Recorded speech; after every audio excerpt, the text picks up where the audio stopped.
Kita mungkin masuk ya langsung ya ke pertanyaan yang pertama ya, langsung. Udah masuk tuh. Halo? Oke, selamat siang. Oke, Siang. siang. Selamat siang, Cek and Prof. Kakak. Ya. Terima kasih sebelumnya sudah meluangkan waktunya ya. It's such an honor bisa dapat kesempatan ngobrol gini. Yes. Salam kenal, nama gue Alexander. Gue dari Bali, but tinggal di Western Australia, Perth. Yep. Oh, nice.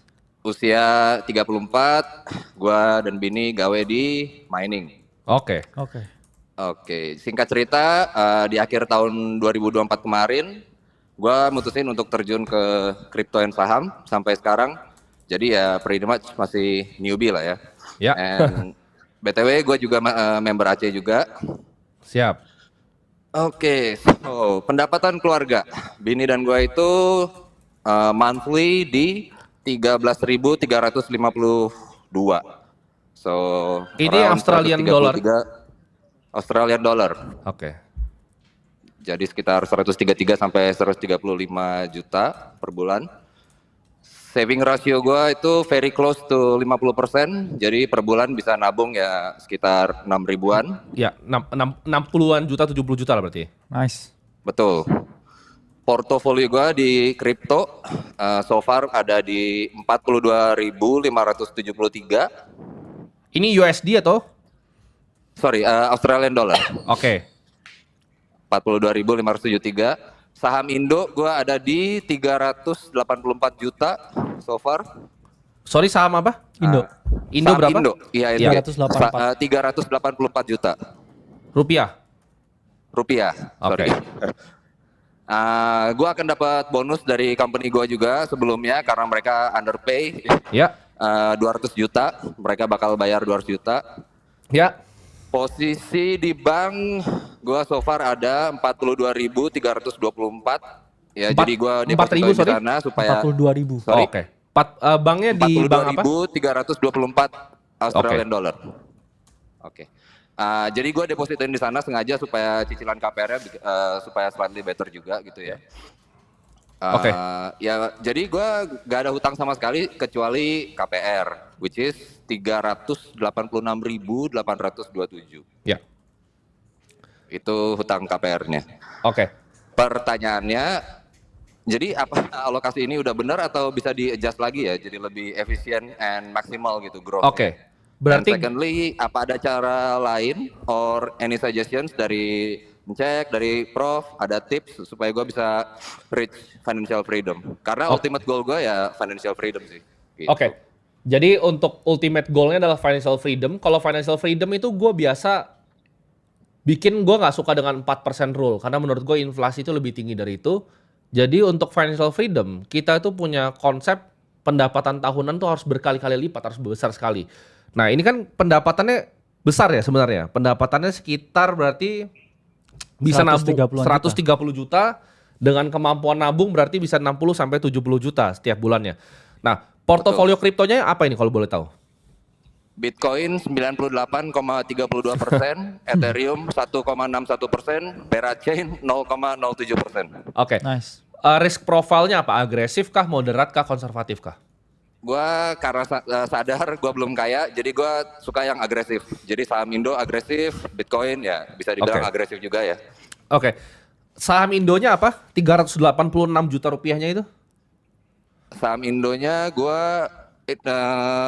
di ini maksudnya apa sih emitennya gitu? Ya, emitennya aja sebut. Emitennya gue cuma ada 4 ya, Pani, Ya. Plan, Mine, sama BRI. Oke. Itu semua yang dibeli. Sebenarnya gini, gue nggak pernah masalahin dengan konsentrasi portofolio di saham ya. Tapi asal lu benar-benar tahu apa yang lu beli. Karena gini, mining itu ngambil waktunya banyak nggak dalam apa pekerjaannya biasa full time, benar-benar full time, ada waktu nggak untuk analisa-analisa seperti ini? Jadi gue tuh sistem kerjanya 1 minggu kerja full Ya. and 1 minggu libur. Jadi Oke. terus aja gitu, 1 minggu kerja, 1 minggu libur, 1 minggu kerja, 1 minggu libur gitu. Jadi kalau misalnya gue dibilang jadi professional investor, kayaknya sih jauh banget ya dari professional investor. Maunya tapi nggak bisa gitu. Oke, jadi step pertama dalam investasi yang menurut kita itu kita ajarkan adalah yang pertama itu kamu harus bisa decide apakah kamu adalah seorang investor yang alpha atau beta. Mau nyari alpha atau mau nyari beta nih? Pengennya sih alpha, tapi kan karena gue nggak punya skills buat nyari alpha itu, jadi gue somehow gue nyari alphanya itu dengan cara mencontek gitu loh. Oke. Kalau menurut mencontek dalam artian contek si orang-orang yang udah bisa dapetin alpha, dan ya gue riset sedikit kalau misalnya itu benar dan gue ada conviction, gue berani masuk kayak gitu aja. Oke. Konsep dari alpha ketika kamu mencontek, biasa alpha itu udah hilang. Karena kalau semua orang udah tahu alphanya itu bukan jadi alpha lagi.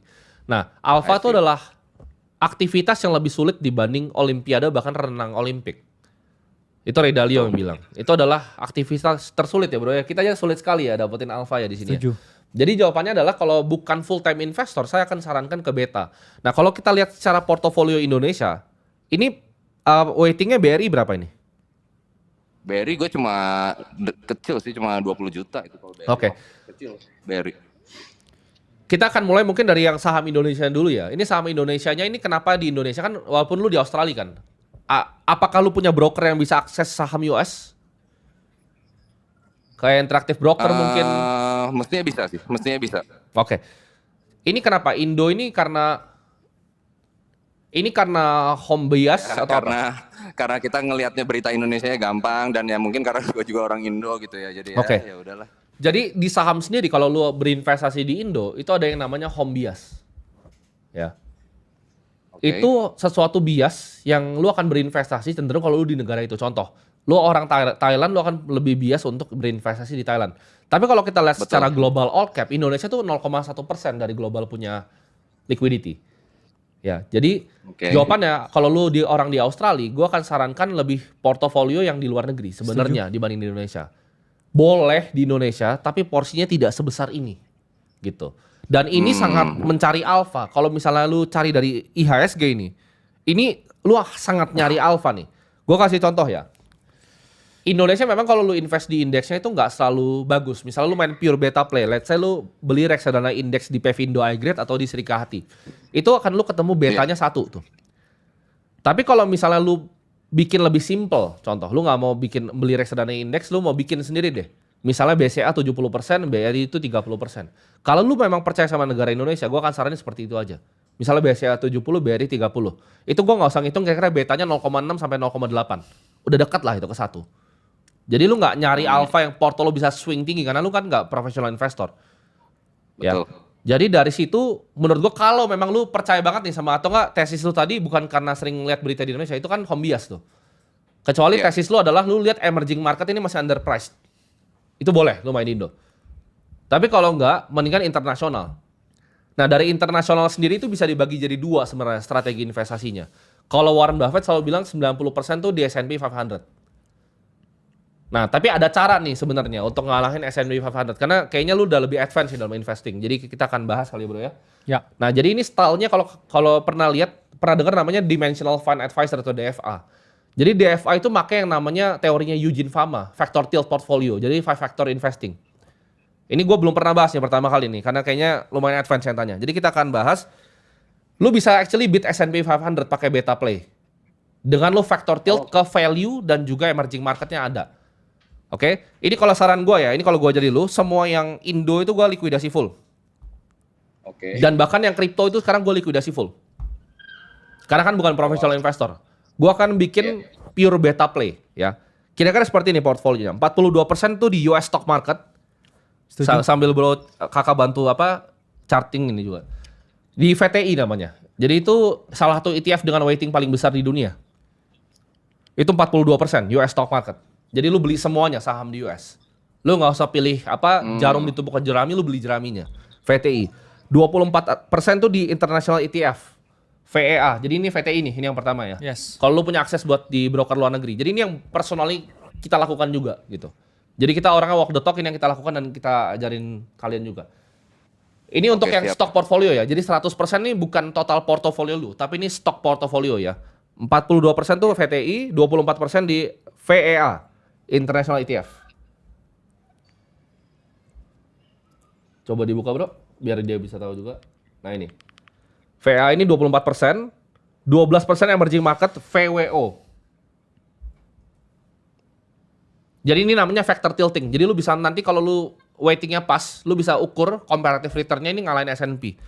14 itu kita tilt ke US small cap value, AVUV. Ini pasti banyak nih yang nonton nggak ngerti. Saya nggak apa ya bro ya. Ya. Kita cater ke semua orang kok. Ya bukan X yang ada AVUV doang. Yang Vantage punya. Sama 8% kita tilt ke International Small Cap Value, AVDV. Nah ini kalau ini udah lu levelnya bikin kayak hedge fund sih sebenarnya. Cuman ini lu taruh begini aja, lu tinggalin, ini pasti kalian S&P 500, pasti. Karena gue udah backtest ini berkali-kali.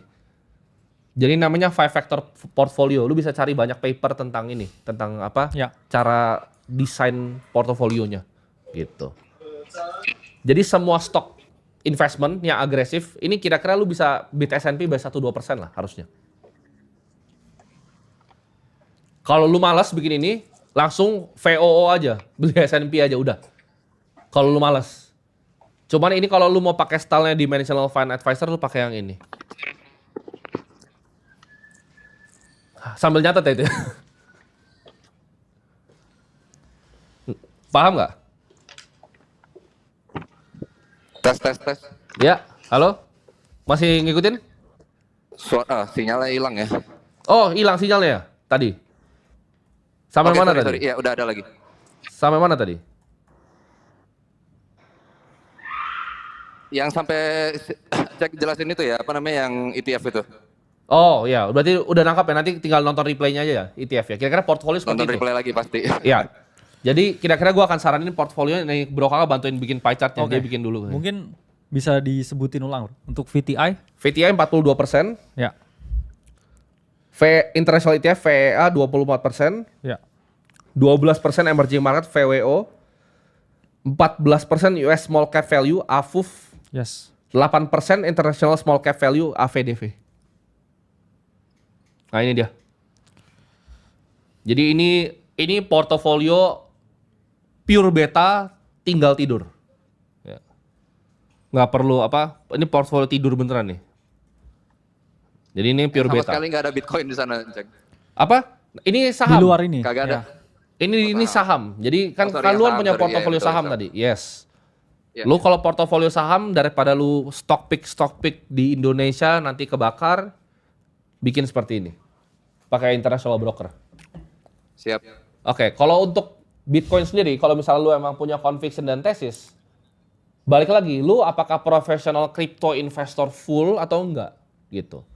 Lu bisa bikin barbell strategi kan. Karena Bitcoin kan sangat agresif ya. Lu bisa mungkin taruh 10-20% di portofolio. Jadi ini jadi 100%, dari 80%, Bitcoin tuh 20 tuh masih bisa. Asal Oke, time frame lu 10 alokasinya tahun. gitu Iya. Tapi percayalah, lu bikin portfolio ini 80 terus Bitcoin 20 itu akan outperform portfolio lu jauh banget nanti. Setuju. Siap. Jadi setiap gaji 60 juta langsung bagi, Brad gitu. Bagi lagi, Brad. 80-20 langsung. Yes. Pastinya juga dengan ini ya, metode DCA ya. Betul. Kita ngomong, jadi DCA. Oke. rebalancing, kita nggak ada masalah dengan tadi portofolio kripto yang disebutkan. Ya. Sorry, mau tanya itu untuk istrinya bekerja atau enggak? Iya, itu istri juga bekerja ya. Oke. Jadi berdua itu gaji full. Jadi kayaknya udah nggak bisa ya bro cari alfa yang berlebihan. Karena kan biasanya kalau konsep orang di Jepang biasanya istrinya yang kayak aktif Ya. di market ya ketika suaminya kerja. Tapi kalau ini sama-sama kerja, solusinya menurut kita ya indexing dengan Ini metode ini. Plus kalau punya conviction terhadap Bitcoin kita ngomong maksimal 30% dari punya Ya. harta. Tapi sekarang Maksimal pun kita 30%. ngomong dengan gamblang juga di Ya. sini bahwa Bitcoin itu sangat volatil. betul. Plus juga Bitcoin itu memiliki yang namanya siklus. Kalau nggak tahan dengan drawdown 50%, mending di trimming. Itu posisi sebenarnya CZ Bitcoinnya. yang bilang sih. Jadi CZ Yes. waktu itu pernah bilang, lu kalau taruh duit di Bitcoin nih, contoh sekarang, berapa tadi di kriptonya bro? Kriptonya Dia taruh ada Di sekitar kripto gua taruh 42.573. Nah itu kalau hilang 70% ngefek nggak ke kehidupan lu? Kagak. Sama sekali. Sama sekali. Kalau misalnya emang dia personal, Yes. tapi gini, kadang orang tuh punya plan sampai ditonjok di muka. Nah gitu. Itu pengalaman gue biasanya sama gini, nggak kerasa hilang. Gua baru masuk itu pernah minus sampai 4.000 itu, pernah Oke. waktu awal-awal itu masuk Karena- 170.000 langsung berat. Karena gini Bro Alexander itu nggak pernah kerasa kehilangan sebelum hilang loh. Iya benar. Baru Oh, hilang siap, dulu siap. baru kehilangan, ya kan? Iya. Kalau sekarang nggak Iya, iya, apa-apa, iya. tapi ketika udah hilang mungkin juga Saran gue tetap di rebalance sih. Lu bikin 80-20, tapi let's say lu Balance. mau agresif lah, 70-30. Karena lu bukan profesional di sini. Kita tuh waktu itu pernah waiting sampai 90% yang di Mungkin- Bitcoinnya. Karena kita tahu apa yang kita lakukan, kita ngikutin setiap hari. ya profesional miner mungkin. Benar. Hopefully jadi one day mining ini ya, mining Bitcoin. Jadi 70-30% sih. Itu kalau itu agresif lah. Itu kita ngomong agresif. Ya. Dengan quote on quote Oke, ini semuanya di banknya aman ya. Ini nggak pernah dipindahin-pindahin. Tapi kalau Indo, let's say lu memang punya kecintaan sama negaranya ya lu main pure beta aja. Antara lu beli indeks tadi Pevindo Agres Serikahati atau lu beli BCA BRI begitu. Oke, siap. Dapat gambaran ya kira-kira ya. Jadi yang pertama satu ini di rebalance dulu. Di rebalance dulu. Cari broker yang bisa fasilitasin di Australia banyak ya bro ya. Yes. Yang bisa fasilitasin di bank-bank sana banyak yang bisa fasilitasin ke US. Itu yang pertama. Yang kedua adalah bikin ini adalah tabungan per bulan. Jadi setelah di rebalance portofolionya itu baru rebalance baru tambahinnya per bulan kayak bro kakak bilang. Itu yang gue paling setuju DCA. Ya mungkin bisa ini ya, dialokasikan dari kan habis ini dapat bonus 200 juta ini kayaknya Bro Alexander. Oh iya benar nih. Ya, betul. 200 juta itu langsung dibagi itu tadi 70-30 lah. Saya lu Yes. suka banget dan emang bisa tahan perut lu bisa tahan tuh keturunan segitu ya 30% Iya. boleh ya udah ya. Benar. Tapi ini special case karena kita kenal banyak teman-teman yang even duitnya tuh ratusan miliar ya sampai udah dekat-dekat triliun ketika turun 20% tuh pusing mereka. Sakit juga ya. Pusing mereka gitu. Kena mental. Karena mental bener. Jadi mungkin lu special case tapi balik lagi. Nggak ada yang orang tuh semua punya plan ya sampai ditonjok di muka. Damn. Kita udah sering soalnya kena Oke, tonjok di muka. siap. Oke, semoga membantu ya Bro Alexander ya. Oke, thank you Jack, thank you Prof. Siap, Oke. siap, keren. Salam buat keluarga di Salam, sana. salam. Salam. Nah, oke. Jadi teman-teman bisa belajar ya tadi ya. Ini Bro Alexander ini memiliki kemampuan earnings power yang lumayan, Bro. Bener. Portofolio yang sebenarnya barbel juga ya. Ya kita kalau ngomong balance. ini pun sebenarnya agresif beta kan. Oh iya, Karena benar. satu aksesnya juga nggak semua orang punya. Betul. Interaktif broker untuk beli VTI dan juga indeks Vanguard base ya kita ngomong yang Iya, lain. Vanguard base banget. Terus dua, iya. Ngiklanin Jack Benar. Google. Terus yang kedua untuk mengalokasikan ya dengan ya kita ngomong ya 5 indeks yang berbeda, Iya. it will take time juga Benar. dan juga perlu mereka mempelajarin. Cuman ya balik lagi kalau kita mau beat ya the market, beat the index ya 2-3% itu nggak masalah karena orang lupa compounding bro. Ya, Dengan penghasilan ratusan juta per bulan tuh udah banyak loh. luar biasa. Luar biasa banyak. Apalagi orang Indonesia yang tinggal di luar negeri. Biasanya karena di Indonesia tuh apa-apa serba murah. Pasti mereka juga akan lebih adjusting lagi Betul. pengeluarannya di luar negeri. Sehingga mereka cenderungnya biasanya itu nggak boros Ya. juga di luar negeri. Jadi mungkin untuk Bro Alexander dan juga kita ngomong semuanya ya. Nggak ada salahnya punya exposure Bitcoin. Tapi kita juga selalu ingetin Bitcoin is a very risky and volatile asset. Betul. Dan kita ngomong maksimal 30% dari harta hidup itu udah maksimal. Liquid capital, bukan harta hidup. Setuju sekali. Dan yang Bro Kakak bilang selalu ini ya, teman-teman sadar untuk DCA Yes. gitu. Karena sebenarnya bukan saran dari kita, saran dari Warren Buffett, Bro. Kalau orang nggak terlalu mengerti investasi, jangan concentrated, diversify yang full banyak banget gitu Ya. kan. Lu beli kayak S&P 500. Ini buat yang tadi Alexander ya. Ini duitnya udah kayak mau dekat-dekat miliar ya. Makanya kita kasih yang tadi factor ETF model. Tapi buat kalian yang belum nyampe miliar, bingung Bang. 10 juta nih dibaginya gimana? Ya udah lu beli kayak VTI atau beli FOO aja langsung gitu. VOO. Beli S&P 500. Gampang ya. Kalau S&P 500 juga banyak ya bro ya. Bisa dibeli di lokal punya juga banyak kali ya. Yes. Dan kita selalu big advocate untuk nabung setiap bulan. Even dari dulu ya. Dari awal ketika kita melihat opportunity di Bitcoin juga. Kita melakukan penabungan ya bro ya. Bener. Berdua. Dan karena emang udah dilakukan dari 2022. Betul udah Jadi lama. teman-teman harus paham kita ini memiliki yang namanya cycle advantage. Betul. Ini mungkin saya tunjukin ya. Apa itu DCA. Ya. Jadi kan DCA itu kan metode di mana kita melakukan pembelian. Kita pun juga di Bitcoin itu juga melakukan DCA. Cuman kita dapat cycle advantage dari tahun 2022. Kita nggak pernah anjurin ya teman-teman untuk mau balls deep ya. Langsung kayak mau lamsam di harga sekarang dengan potensi makro yang memburuk dan juga kita mendekati potensi akhir ya siklus di market crypto. Jadi teman-teman yang udah up ya dari 2022, 2023 gak ada salahnya untuk rebalancing dan juga melihat potensi arah market ini mau kemana dan ya better safe than sorry sebenarnya. Betul. Jadi gini teman-teman ya, kalian harus semua sadar gimana caranya ngelola uang dengan baik gitu. Karena uang tuh nyarinya susah. Setuju. Kalau nyarinya susah jangan sampai hilang. Contoh kayak tadi si Alexander main saham Indo gitu, dia beli saham-saham lah. Itu gue yakin kalau gue tanya matriksnya sampai detail juga dia nggak mengerti semuanya. Jadi jawabannya adalah jangan follow orang lagi, apalagi itu, jangan follow orang. Karena gini, indeks ini bukan follow, lu follow the market gitu. Pasti. Kita kan udah selalu jelasin ya bro ya. Dan ada sekali beta, lagi ada kita alpha. nggak salahin orang buat beli saham lokal loh ya. Nggak salah. Terserah. Boleh. Cuman Tapi main beta, tapi beta. Kita harus tahu bahwa Warren Buffett pun juga bilang orang itu harus punya ini bro, pengetahuan atas dirinya yang tinggi. Betul. Jadi kamu harus punya circle of competence yang kamu ketahui. Jangan sampai kamu ini nggak tahu tapi ikut orang. Tapi kalau punya conviction mau membeli suatu aset apapun ya itu terserah. Betul. Kan kita di sini memberikan guideline, kita juga memberikan edukasi, serta juga placement dan juga allocation aset yang tepat itu seperti apa. Ada yang bilang nih, misalnya kan apakah bagus cash out waktu bear market? Jawabannya bukan begitu. Kita nggak pernah timing market. Kita memang punya different asset class yang berbeda. Kita dari dulu udah bilang ya, misalnya Bitcoin ke 0 pun gue bukan jadi orang yang jatuh miskin. Pasti. Memang gue seneng gitu kalau naiknya tinggi. Tapi kalau misalnya ke 0 gue nggak jatuh miskin teman-teman. Kalian harus paham gitu. Gue dan bro kakak ini sama sekali nggak jatuh miskin kalau Bitcoin ke 0. Kita masih mungkin ketawa-ketawa bro. Naik pesawat kita mungkin ke Cayman Island. Dan apapun yang terjadi, teman-teman. Kita tuh udah bikin portofolio kita sedemikian rupa apapun yang terjadi di dunia. Rigid and solid ya. Rigid and solid. Ya. Rigid and solid. Next ya kita kasih lagi ya pertanyaan ke next ya. Yes. Ya, kita gas.